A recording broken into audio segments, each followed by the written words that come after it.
Hello and welcome everyone, this is SN institute. My name is Saifullah. हम लोग class 12th का electrostatics chapter पढ़ रहे हैं और ये इलेक्ट्रोस्टैटिक्स चैप्टर का 2 लेक्चर्स हम लोगों ने कंप्लीट किया, लेक्चर 1 और लेक्चर 1.1। अब ये लेक्चर 2 स्टार्ट हो रहा है। कहने का मतलब ये है कि 2 लेक्चर्स पहले आपका कंप्लीट हो चुका है, लेकिन वो पहला ही लेक्चर का हिस्सा था क्वांटाइजेशन ऑफ चार्ज, जिसमें हम लोग तरह तरह का numericals, different types of numericals solve किए थे। अब इसमें हम लोग पढ़ने जा रहे हैं method of charging of a body. एक बॉडी को किस तरीके से चार्ज किया जाता है, किस किस बेसिस पे चार्ज किया जाता है, किन तरीकों से, वो चीज़ को हम लोग डिस्कस करेंगे। तो अगर आप इस वीडियो को फर्स्ट टाइम देख रहे हैं तो पहला कंसेप्ट आप प्रॉपर्टीज़ ऑफ चार्जेस आपको जानना ज़रूरी है।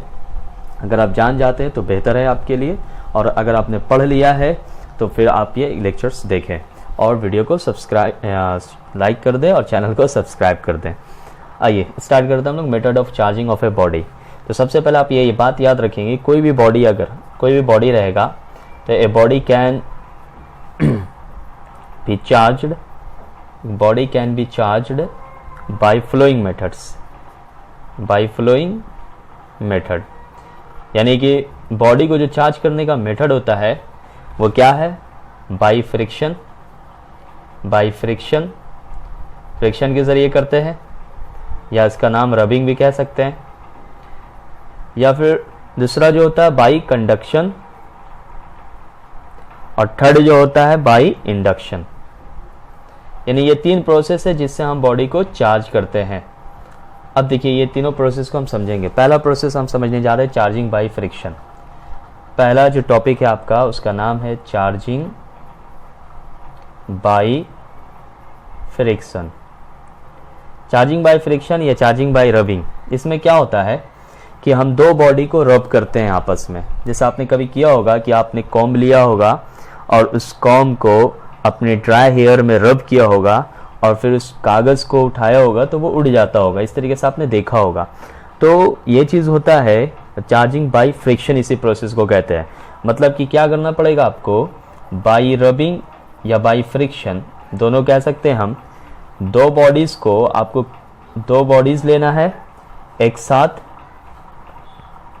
और दोनों बॉडी को जब हम रब करेंगे बाय रबिंग 2 बॉडीज टुगेदर, तो उसमें क्या होगा, उसमें पॉजिटिव और negative charge, positive and negative charges जो है वो ट्रांसफर हो जाएगा इन इक्वल अमाउंट में, इन इक्वल अमाउंट्स में।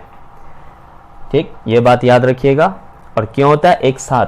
ये चीज़ जो होगा वो साइमल्टेनियसली होगा, simultaneously due to transfer of electrons. किसकी वजह से होता है? क्योंकि इलेक्ट्रॉन्स की ट्रांसफर होने की वजह से ऐसा होता है, from one body to another body. ये आपका हुआ डिफिनेशन टू दी अदर। अब देखिए इसको समझेंगे हम लोग किस तरीके से होता है। मान लीजिए आपने 2 बॉडी लिया, एक बॉडी ये लिया और ये एक बॉडी लिया। अब दोनों बॉडी क्या है? न्यूट्रल है। दोनों बॉडी कैसा है? न्यूट्रल है। दोनों बॉडी न्यूट्रल है। न्यूट्रल का मतलब आप जानते हैं, नंबर ऑफ इलेक्ट्रॉन और नंबर ऑफ प्रोटॉन दोनों में क्या है? बराबर है, सेम है। अब इस बॉडी में से क्या होता है, 2 इलेक्ट्रॉन, इस बॉडी का 2 इलेक्ट्रॉन इस बॉडी में ट्रांसफर हो जाता है। ये बॉडी में ट्रांसफर हो गया 2 इलेक्ट्रॉन ट्रांसफर हो गया। यानी इस बॉडी को मान लीजिए बॉडी X हो गया और ये बॉडी Y हो गया। ठीक, तो ये इलेक्ट्रॉन क्या हो गया? ट्रांसफर हो गया। जब ये ट्रांसफर हुआ तो इसमें हमने क्या देखा कि इलेक्ट्रॉन और प्रोटॉन बराबर था। इसमें भी इलेक्ट्रॉन और प्रोटॉन पहले बराबर था। अब इससे इलेक्ट्रॉन होकर के इस बॉडी में जब ट्रांसफर हुआ, रब करने पे, रबिंग जब किया हमने, तो रब करने पे एक बॉडी से दूसरे बॉडी में इलेक्ट्रॉन का ट्रांसफर हो जाना। तो जिसमें इलेक्ट्रॉन कमज़ोर होगा वो इलेक्ट्रॉन को लूजली तरीके से ट्रांसफ़र कर देगा, आसान तरीके से। तो ये इससे ट्रांसफ़र हो गया। तो इसमें क्या हुआ, 2 इलेक्ट्रॉन पॉजिटिव हो जाएगा चार्ज इसका चार्ज इस बॉडी पे क्या होगा? +2 इलेक्ट्रॉन। और इस बॉडी पे चार्ज क्या होगा? इस बॉडी पे चार्ज होगा -2 इलेक्ट्रॉन। क्यों? क्योंकि इस पे इलेक्ट्रॉन बढ़ गया, तो जिस पर इलेक्ट्रॉन बढ़ जाता है वो नेगेटिव चार्ज शो करता है, जिस पे इलेक्ट्रॉन घट जाता है वो पॉजिटिव चार्ज शो करता है। तो इसमें क्या हुआ? इसमें हुआ ट्रांसफर हुआ। किसका ट्रांसफर हुआ? इलेक्ट्रॉन का। इलेक्ट्रॉन का ट्रांसफर, तो ये मतलब इलेक्ट्रॉन का ट्रांसफर, तो ट्रांसफर ऑफ चार्ज होगा, जाहिर सी बात है, ट्रांसफर ऑफ चार्ज होगा। ट्रांसफर ऑफ चार्ज होगा जब ट्रांसफर ऑफ मास भी होगा, ये चीज हम पढ़ा चुके हैं पहले, ट्रांसफर ऑफ मास भी होगा। और जो इलेक्ट्रॉन को लूज करेगा उस पर कैसा चार्ज होगा? उस पर पॉजिटिव चार्ज होगा। उसका मास क्या होगा? उसका मास घट जाएगा, ये सब पढ़ा चुके हैं। और जो इलेक्ट्रॉन को गेन करेगा उसका चार्ज कैसा होगा? उसका चार्ज नेगेटिव होगा। उसका मास कैसा होगा? उसका मास क्या होगा? उसका मास बढ़ जाएगा। ये चीज पढ़ चुके हैं। तो ये जब हम दो बॉडीज को आपस में रब किया तो हमने क्या पाया? हमने पाया कि इक्वल एंड अपोजिट चार्ज जो है दोनों में अपियर हुआ। Equal and opposite charge, transfer जो हुआ चार्ज वो equal and opposite produced on both, यानी दोनों बॉडी पे इक्वल एंड अपोजिट, इस पे +2 इस पे -2। क्यों? क्योंकि इससे इलेक्ट्रॉन इस बॉडी में जा रहा है।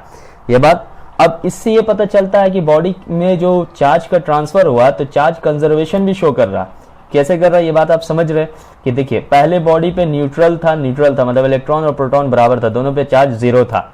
अब +2 आया, ये -2 आया, तो इनिशियल चार्ज 0 था, फाइनल चार्ज देखिए +2 -2 कैंसिल हो जाएगा तो 0 आ जाएगा, तो चार्ज क्या हो गया? कंजर्व हो गया। इसमें चार्ज क्या हो गया? कंजर्व्ड हो गया। पूरा वीडियो का आप देखेंगे आखिर तक कंप्लीट, तो बात आपको समझ में पूरी तरीके से आ जाएगा। तो ये बात जहन में रहना चाहिए। अब इसमें क्या है, चार्जिंग बाय फ्रिक्शन में जो नोट इंपॉर्टेंट पॉइंट है वो आपको याद ये रखना है कि it works only when at least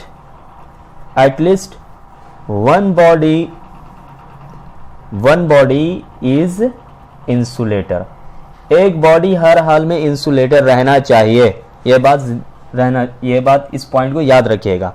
charging by friction में या चार्जिंग बाय रबिंग में अगर बॉडी इंसुलेटर नहीं होगा, मतलब दोनों बॉडी कंडक्टर होगा, तो चार्जेस बॉडी में वापस आकर के फिर से डिस्ट्रीब्यूट हो जाएगा, मतलब बॉडी चार्ज नहीं होगा। अगर बॉडी इंसुलेटर नहीं रहता, अगर कंडक्टर दोनों बॉडी रहता है तो ये बात याद रखेंगे आप। तो ये हो गया, इस पॉइंट को आपको याद रखना है। अब दूसरा चीज इसमें याद करने का एक और तरीका है कि आप ऐसे इस तरीके से भी याद कर सकते हैं इसको। देखें यहां पर कि ये जो है ग्लास रोड होता है। ग्लास रोड को जब सिल्क के साथ रब्ड किया जाता है तो उस पर कैसा चार्ज बनता है? तो ग्लास रोड पे पॉजिटिव चार्ज आ जाएगा, सिल्क पर नेगेटिव चार्ज आ जाएगा। जब वूलन क्लॉथ्स को रबर के साथ या प्लास्टिक के साथ या एम्बर के साथ रब किया जाता है तो वूलन क्लॉथ पर आ जाएगा पॉजिटिव और रबर पर आ जाएगा नेगेटिव। यही बात याद रखना है आपको। ड्राई हेयर अगर कॉम्ब के साथ रब किया जाएगा तो कॉम्ब पर नेगेटिव चार्ज आ जाएगा और ड्राई हेयर पर पॉजिटिव चार्ज आ जाएगा।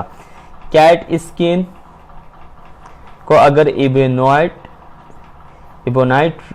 रोड से अगर करेंगे हम तो क्या हो जाएगा? कैट स्किन पर पॉजिटिव और इबोनाइट रोड पर नेगेटिव चार्ज। ये इसको आप याद कर सकते हैं इस तरीके से। गिलास को रैप कर दिया, ड्राई सी में CS computer engineer, CSER engineer, इस तरीके से शॉर्ट फॉर्म में जैसे भी चाहे आप उसको याद कर सकते हैं। तो ये हुआ पॉजिटिव और नेगेटिव। क्लियर? अब इस पे हम न्यूमेरिकल एक समझते हैं चार्जिंग बाय फ्रिक्शन पर।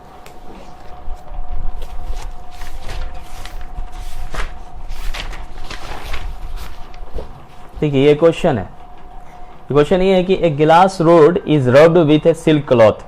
The glass road acquires A charge of +19.2 × 10⁻⁻19 coulomb.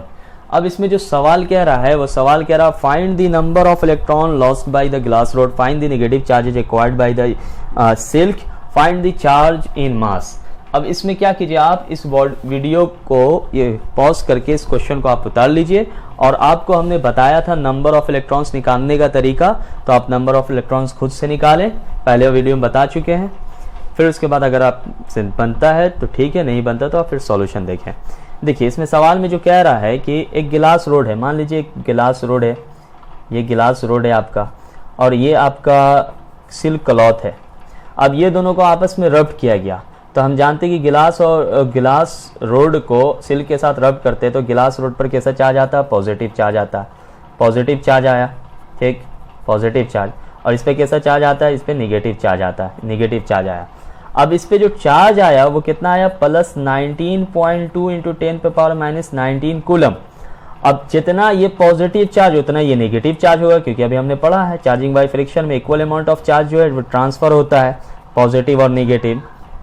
तो ये सेकंड नंबर का हमारा जवाब मिल गया। Find the negative charge acquired by the silk, तो सेम हो जाएगा, इक्वल हो जाएगा, ये सेकंड नंबर का जवाब हो गया। पहला नंबर कह रहा find the number of electron, number of electron निकालना, तो हमें चार्ज दिया हुआ है सिल्क में, सिल्क में जो Q का वैल्यू दिया हुआ है वो Q बराबर दिया हुआ है 19.2 इंटू 10⁻⁻19 कूलम, ठीक, ये दिया हुआ है। E इज इक्वल टू होता है 1.6 इंटू 10⁻⁻19 कूलम, ये बात हम जानते हैं, इलेक्ट्रॉनिक चार्ज। अब हमें निकालना number of electron, number of electron क्या हो जाएगा, Q बाई E हो जाएगा, किस फॉर्मूला से, क्वांटाइजेशन से, Q बराबर N इंटू E, क्लियर। तो ये 19.2 इंटू 10⁻⁻19 कूलम और by 1.6 into 10⁻⁻19 coulomb, coulomb coulomb cancel हो गया, 19 10⁻⁻19 कैंसिल, यहाँ ये पॉइंट कैंसिल, 16 से कितना बार में ये कैंसिल हो जाएगा, ये कैंसिल हो जाएगा 1, और 19 में से 16 गया 3 और 2, ठीक 2 बार में 16 2 32, तो 12 आ गया। टोटल कितना चार्ज ट्रांसफर हुआ, टोटल चार्ज जो ट्रांसफर हुआ 12 हुआ। नंबर ऑफ इलेक्ट्रॉन्स कितना, 12 इलेक्ट्रॉन्स ट्रांसफर हुआ, क्लियर। ये बात पूछ रहा find the change in mass, अब मास कितना चेंज होगा भाई, तो मास जब हमसे बोल रहा निकालने के लिए तो हम जानते हैं कि इस बॉडी से इस बॉडी में गया है, इलेक्ट्रॉन ट्रांसफर हुआ, तो इस बॉडी का मास क्या हो जाएगा, इस बॉडी का मास बढ़ जाएगा, और इस बॉडी का मास क्या होगा, इस बॉडी का मास घट जाएगा, क्लियर, क्योंकि ये पॉजिटिव और ये नेगेटिव है। तो अब कितना घटेगा, तो हम लोग मास निकालने का तरीका सिंपल सा ये है कि मास जो ट्रांसफर्ड हुआ है, चेंज इन जो मास हुआ है, वो मास जो ट्रांसफर्ड हो रहा है वो कितना, n, नंबर ऑफ इलेक्ट्रॉन कितना हुआ, number of electron into mass of electron. तो नंबर ऑफ इलेक्ट्रॉन जो हो गया आपका वो हो गया 12, और मास ऑफ इलेक्ट्रॉन जो होता है वो 9.1 इंटू 10⁻31 kg होता है, 10⁻31 kg।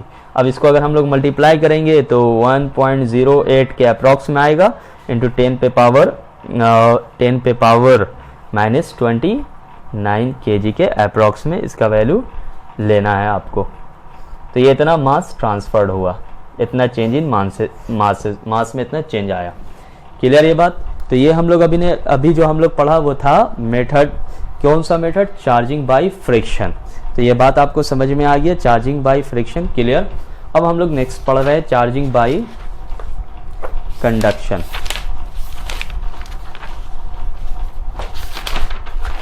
चलिए आइए देखते हैं यहाँ पर charging by conduction,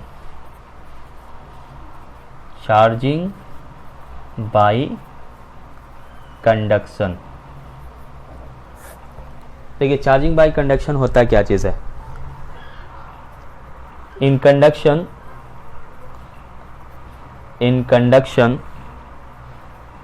when a charged object, in conduction when a charged object is made in contact with uncharged body, then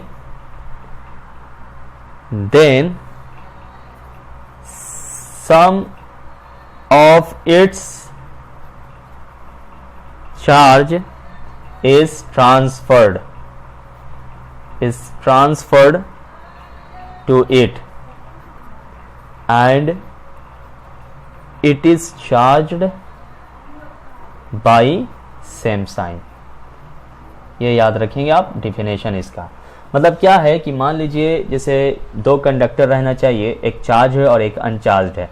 अब चार्ज है और एक अनचार्ज है, तो इसमें आप क्या करेंगे, एक चार्ज अनचार्ज को लाएंगे कांटेक्ट में।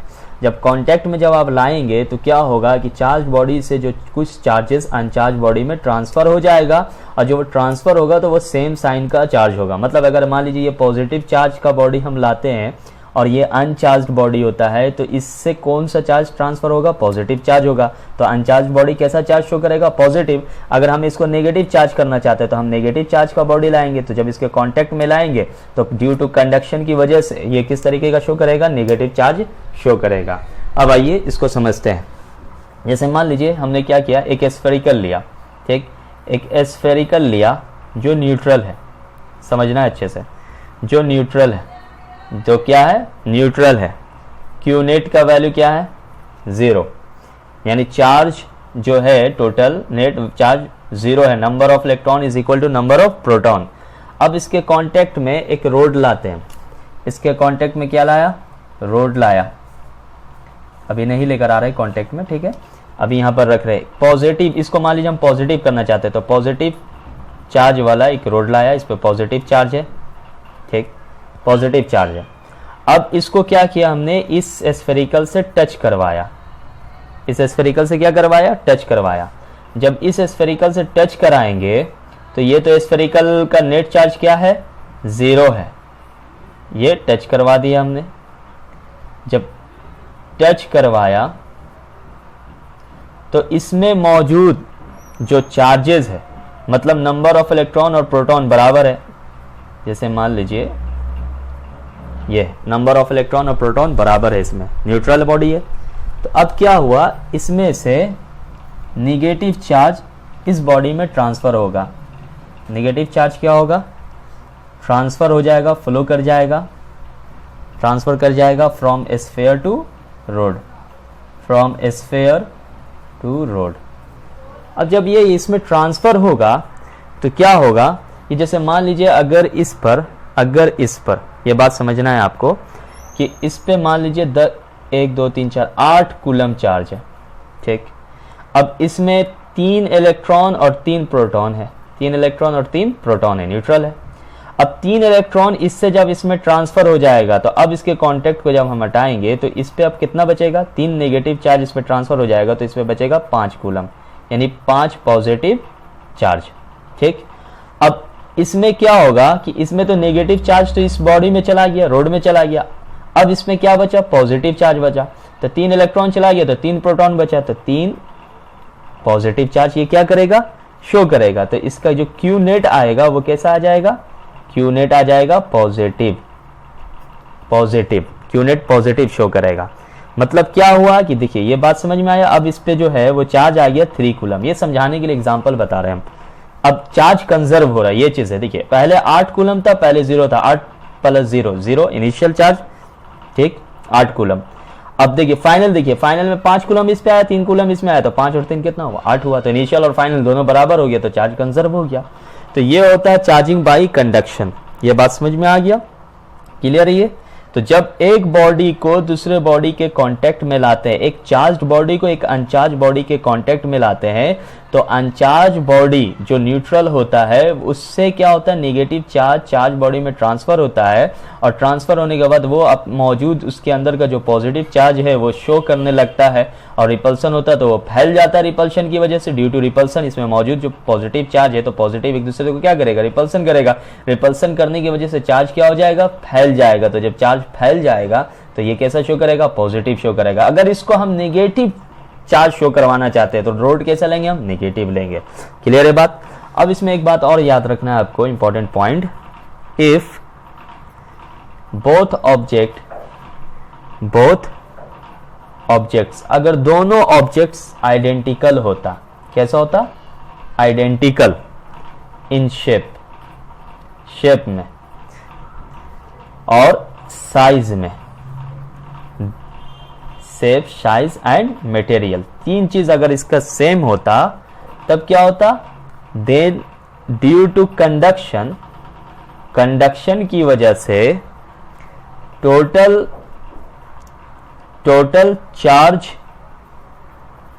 On them is divided equally. ये बात याद रखना। अगर दोनों ऑब्जेक्ट सेम होगा, एकदम आइडेंटिकल, शेप भी, साइज भी और मटेरियल भी, तीनों चीज अगर सेम होगा तो दोनों में जो चार्जेस का जो डिस्ट्रीब्यूशन होगा वो हाफ हाफ हो जाएगा, आधा आधा डिवाइड हो जाएगा इक्वली। मतलब क्या है, जैसे कि एक बॉडी है, ठीक, एक बॉडी ये है। अब ये जब एक बॉडी है तो इसमें क्या हुआ,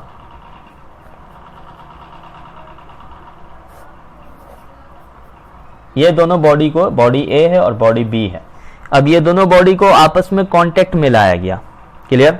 तो जब बॉडी को आपस में कांटेक्ट लाया गया, इस पर मान लीजिए 10 कूलम का चार्ज है और इस पर मान लीजिए -4 कूलम का चार्ज है, ठीक।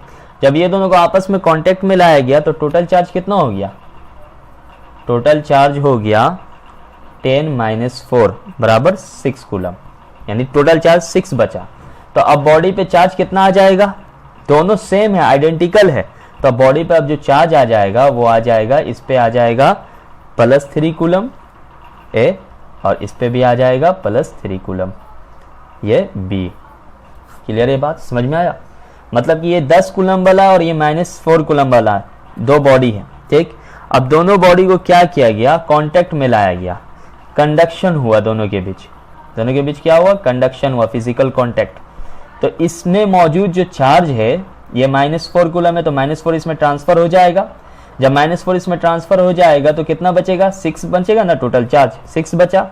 तो अब जब 6 बचेगा तो 3 कूलम इस पर और 3 कूलम इस पे आ जाएगा। मतलब कि बॉडी जब आइडेंटिकल होगा, सेम होगा, सेम शेप, साइज और मटेरियल का होगा तो ये तब होगा ऐसा, वरना नहीं होगा। याद रखिएगा ये बात। दूसरा चीज देखिए, मान लीजिए जैसे अगर 3 बॉडी लेते हैं, ठीक, ये मान लीजिए बॉडी ए हुआ, ये बॉडी बी हुआ, ये बॉडी सी हुआ।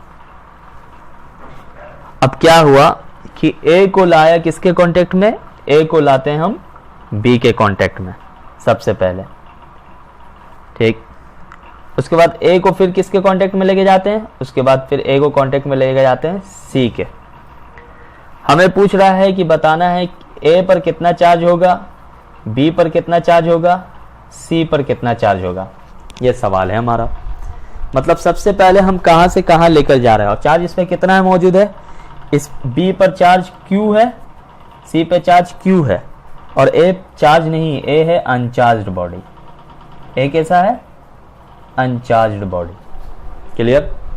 अब देखिए जब ए को लाया गया Q पर, ए को लाया गया बी से कांटेक्ट में, सबसे पहले किसको, ए से जब लाया गया बी पर, तो अब देखिए इनिशियली चार्ज क्या था, ए पर 0 था, बी पे कितना था, Q। Clear, initially. अब फाइनली क्या होगा, ये इनिशियली है, ठीक है, ये इनिशियली है, याद रहे। फाइनली क्या होगा कि ए पर जो चार्ज है वो आ जाएगा, देखिए ए + 0 + Q कीजिएगा तो कितना आएगा, Q। Body same identical body है, बॉडी कैसा है, आइडेंटिकल है, शेप और साइज सेम है, तो आधा आधा चार्ज ट्रांसफर हो जाएगा, टोटल चार्ज Q हुआ। तो जब टोटल चार्ज Q हुआ तो आधा चार्ज ए पर आ जाएगा, आधा चार्ज बी पर आ जाएगा। क्लियर ये बात। तो अब देखिए बी पर कितना चार्ज बचा, बी पर अब चार्ज जो बचा जा करके वो b/2 और ए पर a/2।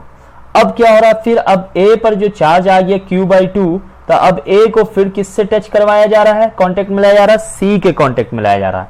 तो ए को अब कांटेक्ट में लाया जा रहा है सी के, ए को किसके कांटेक्ट में लाया जा रहा है, सी के कांटेक्ट में लाया जा रहा है। तो ए पर इनिशियल चार्ज क्या है, Q/2। अब इनिशियल होगा क्योंकि पहले तो ए और बी तो हो चुका है, अब ए पर Q/2 आ गया, तब फाइनली ये बाद में क्या हो जाएगा, इनिशियली हो जाएगा, फिर से दोबारा टच किया जा रहा है। सी पर क्या है, Q है। क्लियर। अब ये दोनों को अगर हम जोड़ेंगे तो कितना आ जाएगा, 2Q 3Q/2 आएगा। अब 3Q/2 का आधा आधा दोनों पे डिस्ट्रीब्यूट हो जाएगा क्योंकि आइडेंटिकल है, ये इनिशियली हुआ, फाइनली क्या हो जाएगा, फाइनली हो जाएगा जाकर के 3Q/4, 3Q/4। तो ए पर चार्ज क्या आया, 3Q/4 फाइनली, आखिर में पूरा ओवरऑल कंप्लीट करने पर। बी पर क्या आया, Q/2, बी तो दोबारा फिर टच नहीं करवाया गया, बी पर आ गया Q/2। सी पर क्या आ गया, सी पर आपका आ गया जाकर के 3Q/4 फाइनली है। क्लियर ये बात। तो ये था आपका चार्जिंग बाय कंडक्शन। यानी जब आइडेंटिकल होगा, बॉडी शेप और साइज सेम होगा, तो फिर उसमें हमें क्या करना है, बस उसमें हमें सिंपल सा, ज़्यादा कुछ करना नहीं है। उसके मौजूद जो चार्ज होगा दोनों बॉडी में, जो इनिशियली जो चार्ज होगा फाइनली आधा आधा डिस्ट्रीब्यूट हो जाएगा। ये बात क्लियर, ये बात आपको समझ में आ गया। चलिए, थैंक यू।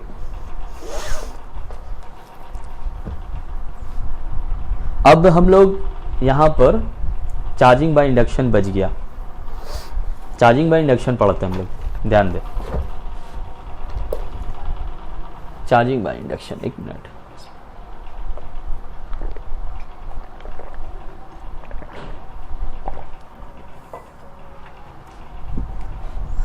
देखिए, charging by induction, charging by induction यानी बिना टच किए, बिना कांटेक्ट में लाए हमें बॉडी को क्या करना है, चार्ज करना। किसके जरिए, इंडक्शन के जरिए, चार्जिंग बाय इंडक्शन के जरिए। अब आइए देखते हैं, समझते हैं चार्जिंग बाय इंडक्शन कैसे है। मान लीजिए कि एक स्फीयर लिया हमने, एक स्फीयर लिया और उसको इंसुलेटेड, ये इंसुलेटेड है, इंसुलेटेड स्टैंड है, इसका कोई मामला चार्जिंग से नहीं है। बॉडी जो हमने लिया, न्यूट्रल बॉडी लिया, क्यूनेट, क्यूनेट का वैल्यू 0 है। अब इस बॉडी को अगर हमें चार्ज करना है, ये स्फीयर लिया, एक मेटल स्फेरिकल ले रहे हैं हम, इस बॉडी को अगर हमें चार्ज करना है, तो इस बॉडी को अगर चार्ज करना है तो इसको अगर हम पॉजिटिव चार्ज करेंगे, अगर इसको हम पॉजिटिव चार्ज करना चाहते हैं या नेगेटिव चार्ज करना चाहते हैं, तो ये बात अभी आपको समझ में आ जाएगा। मान लीजिए इसको हम नेगेटिव चार्ज करना चाहते हैं, तो नेगेटिव चार्ज करने के लिए हमें एक रोड लाना पड़ेगा जो पॉजिटिव चार्ज होगा। ठीक, पॉजिटिव चार्ज हुआ, बिना कांटेक्ट किए। कंडक्शन का, इंडक्शन का मतलब है बिना कांटेक्ट, विदाउट टचिंग। ये बॉडी ए हो गया, ये बॉडी बी हो गया। ठीक है, ये स्फेरिकल और ये आपका हो गया रोड। अब क्या हुआ कि जब इसके कांटेक्ट में, इसको बिना कांटेक्ट में लाए, ये पॉजिटिव जो है इसमें मौजूद, क्यूनेट पॉजिटिव नेगेटिव दोनों है, तो अब क्या होता है कि जैसे ही इसके करीब में लाया जाता, बिना टच किए, टच नहीं किया था, करीब में सिर्फ लाया जाता है, तो ये न्यूट्रल बॉडी जो है, तो इसमें मौजूद पॉजिटिव और नेगेटिव चार्ज जो इक्वल अमाउंट में वो डिस्ट्रीब्यूट हो जाएगा। पॉजिटिव ये जो चार्ज है ये किसको अट्रैक्ट करेगा, ये नेगेटिव चार्ज को अट्रैक्ट करेगा, और पॉजिटिव को क्या करेगा, रिपेल करेगा। ये रिपेल कर दिया। ठीक, जब रिपेल किया इसमें तो रिपल्सन हुआ और ये अट्रैक्शन हुआ, तो ये क्या हो गया, इस तरीके से चार्ज डिस्ट्रीब्यूट हो गया। अब इसमें जो ये पॉजिटिव और नेगेटिव चार्ज है वो एक दूसरे को बॉन्ड करके रखेगा, बॉन्ड करके रखा हुआ है। अब हमें क्या करना है कि इस चार्ज को, पॉजिटिव जो चार्ज आया है, इसको हमें ख़त्म करना है। तो इसको ख़त्म करने के लिए हम क्या करेंगे, याद रखिएगा, शेप के जैसा भी हो कोई मैटर नहीं करता। अब इसको ख़त्म करने के लिए हम अर्थ लगाएंगे इसमें। ठीक, अर्थ लगाएंगे। जब इसमें अर्थ लगाएंगे हम, जैसे ही अर्थ लगाया, अर्थ दिया हमने, तो अर्थ का काम होता है न्यूट्रलाइज करना फ्री चार्ज को, फ्री चार्ज को न्यूट्रलाइज करेगा अर्थ। तो अब ये कोई ज़रूरी नहीं है, मतलब यह हम लोग अर्थिंग के से रिलेटेड जो कॉन्सेप्ट है उसको पढ़ेंगे, ये ज़बरदस्त कॉन्सेप्ट है इस चीज़ से। तो अर्थ क्या करेगा, न्यूट्रलाइज कर देगा, मतलब ये पॉजिटिव है तो ये नेगेटिव देगा, तो ये पूरा चार्ज क्या हो जाएगा, खत्म हो जाएगा। तो अर्थ को रिमूव कर देंगे, क्या करेंगे, रिमूव कर देंगे अर्थ को, रिमूव अर्थ वायर। ठीक है, अर्थ वायर को रिमूव कर दिया। जब अर्थ वायर को रिमूव करेंगे हम, तो क्या होगा, रोड, ये जो रोड है इस पे जो पॉजिटिव चार्ज था, पॉजिटिव चार्ज था, अब इस पे जो था नेगेटिव चार्ज, ये जो बॉन्ड करके रखा हुआ था, तो ये तो खत्म हो गया था। अब इसमें क्या बचा, नेगेटिव चार्ज बचा। जब ये नेगेटिव चार्ज बचा तो इसमें क्या होगा, नेगेटिव आपस में क्या करेगा, रिपेल करेगा। तो नेगेटिव चार्ज बॉडी पर फैल जाएगा। इस बॉडी पे नेगेटिव चार्ज क्या होगा, फैल जाएगा। तो जब ये बॉडी पे नेगेटिव चार्ज फैल गया तो ये क्लियर ये बात है कि इस पे कैसा चार्ज शो हो गया, इस पे जो चार्ज शो हुआ वो नेगेटिव हुआ। समझ में आया ये बात। अब यही चीज अगर हम लेते हैं, मान लीजिए इसको बॉडी को अगर हमें नेगेटिव के बजाय हमें पॉजिटिव करना है तो हम रूट कैसा लेंगे, कोई भी मैटर शेप, कोई कैसा भी शेप का ऑब्जेक्ट लेकर आए तो किस तरीके लेकर आएंगे, इसमें हम लेकर आएंगे नेगेटिव चार्ज वाला। जब नेगेटिव लाएंगे तो पॉजिटिव आ जाएगा, यहाँ पर पॉजिटिव नेगेटिव अट्रैक्ट करेगा और नेगेटिव नेगेटिव रिपेल करेगा तो इधर नेगेटिव आ जाएगा। फिर अर्थ लगाएंगे, नेगेटिव खत्म हो जाएगा, नेगेटिव खत्म हो जाएगा तो फिर क्या बचेगा आपका, फिर आपका नेगेटिव जब खत्म हो जाएगा तो सिर्फ पॉजिटिव बचेगा। तो जब पॉजिटिव बचेगा तो आपस में रिपल्सन की वजह से पॉजिटिव चार्ज फैल जाएगा। क्लियर ये बात। तो अब इसमें एक चीज आता है, एक टर्म आता है जो आपको याद रखना है, जो इंपॉर्टेंट टर्म है कि ये क्या किया, ये इसकी वजह से इस पे चार्ज इंड्यूस्ड हुआ, इसकी वजह से इस पे चार्ज इंड्यूस्ड हुआ। तो ये जो चार्ज इस पे आया इसको हम लोग कहेंगे इंड्यूस्ड चार्ज। याद रखिएगा, इसको क्या कहेंगे, इंड्यूस्ड चार्ज। और ये क्या होगा, इसकी वजह से आ रहा, तो जिसकी वजह से आ रहा उसको कहेंगे इंड्यूसिंग चार्ज। इंड्यूसिंग चार्ज, इसको कैपिटल Q से शो करेंगे और इसको स्मॉल q से शो करेंगे, इसको स्मॉल q से शो करेंगे। क्लियर ये बात। अब आपको पॉइंट है कुछ याद रखना है, इंड्यूस्ड एंड इंड्यूसिंग चार्ज जो होगा वो अपोजिट इन नेचर होगा। क्या होगा, अपोजिट इन नेचर। अभी हमने देखा कि प्लस करना था तो नेगेटिव लाया था, नेगेटिव करना रहेगा तो प्लस लाएंगे। जैसे अगर ये अभी नेगेटिव आया तो ये क्या था, पॉजिटिव था, तो पॉजिटिव इंड्यूसिंग, और ये जो आया है वो इंड्यूस्ड हुआ है। तो जो इंड्यूस्ड हुआ है जिसकी वजह से आ रहा है तो दोनों आपस में क्या है, अपोजिट है इन नेचर में। ये बात याद रखना है। और दोनों का जो वैल्यू होगा, मैग्नीट्यूड जो होगा, इस इंड्यूस्ड चार्ज का मैग्नीट्यूड इंड्यूसिंग चार्ज से कम या उसके बराबर होगा। ये बात भी याद रखना है, उस कम हो सकता है या फिर उसके बराबर होगा। अब ये चीज जो है वो मटेरियल पे डिपेंड करेगा कि मटेरियल किस चीज का बना है, उस पर चार्ज कितना आएगा, मटेरियल क्या किस चीज का है, किस किस तरीके से वो बना है, वो अलग अलग तरीके से डाइलेक्ट्रिक। देखिए आगे पॉइंट को समझिए, समझ में आएगा ये चीज। इंड्यूस्ड, देखिए induced charge on an object, जो फॉर्मूला होता है किसी भी चार्ज पे इंड्यूस्ड चार्ज अगर हमें फाइंड करना है तो उसको याद रखिएगा कि वो डिपेंड्स करेगा मटेरियल पर, कि वो किस मटेरियल का बना है। ठीक, और उसका फॉर्मूला होता है Q बराबर माइनस Q 1-1/K। यहाँ माइनस साइन क्यों दिया गया, क्योंकि ये एक दूसरे का अपोजिट इन नेचर होता है। ये K क्या है, K है डाइलेक्ट्रिक कांस्टेंट। K क्या है, डाइलेक्ट्रिक कांस्टेंट। K जो है इसको कूलम्ब्स लॉ में हम लोग पढ़ेंगे, डाइलेक्ट्रिक कांस्टेंट। अब ये जो डाइलेक्ट्रिक कांस्टेंट होता है वो किसी मटेरियल का होता है, और वो बताएगा कि उस मटेरियल पर कितना चार्ज इंड्यूस्ड किया है और वो मटेरियल किस मीडियम में है, ये डाइलेक्ट्रिक कांस्टेंट से पता चलता है। जैसे एयर का जो डाइलेक्ट्रिक कांस्टेंट होता है वो 1 होता है। और जब एयर का स्फीयर होगा, मतलब स्फीयर जो है ये मेटल का नहीं, एयर हवा का गोला बना रहा है, हवा का स्फीयर रहे, तो इस पर चार्ज कितना इंड्यूस्ड होगा, देखिए 1 का वैल्यू क्या हो गया, 1 का वैल्यू हो गया 0, 1 का वैल्यू हो गया 0, 1 - 0 का वैल्यू क्या हो गया आपका ओवरऑल, ये K का वैल्यू यहां पर अगर हम 1 पुट करेंगे तो 1/1 का वैल्यू 1, 1 - 0 आया, 0 इंटू Q, तो Q का वैल्यू क्या आ जाएगा, इंड्यूस चार्ज क्या हो जाएगा, इंड्यूस चार्ज 0 हो जाएगा, मतलब उस पर कोई भी इंड्यूस चार्ज अपीयर नहीं करेगा, यानी हवा पे कोई भी इंड्यूस चार्ज नहीं होगा। दूसरा ये याद रखना है, कंडक्टर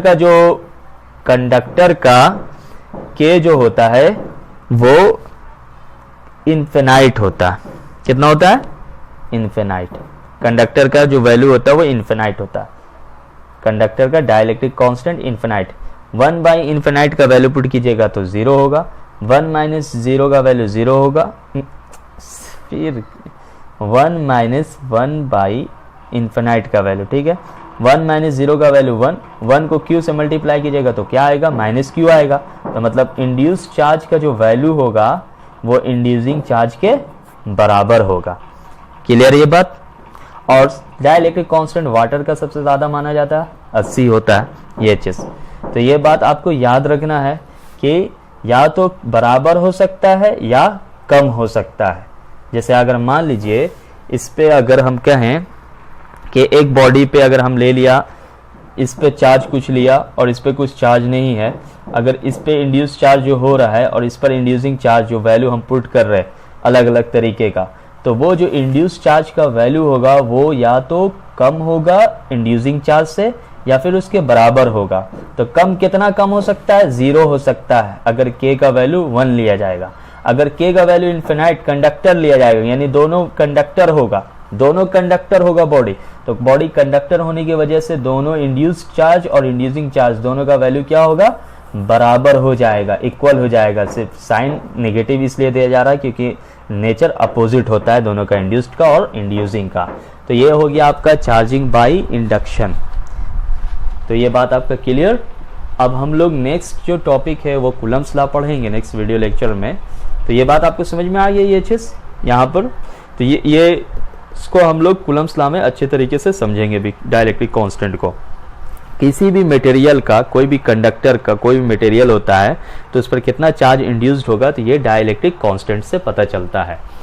तो इस वीडियो को आप पूरा कंप्लीट देखें, और कंप्लीट अगर आपने देख लिया तो नेक्स्ट वीडियो जब आएगा कूलम्ब्स लॉ तो उसको आप ज़रूर देखें, और साथ ही साथ वीडियो को शेयर करें, लाइक करें, कमेंट्स करें। Thank you.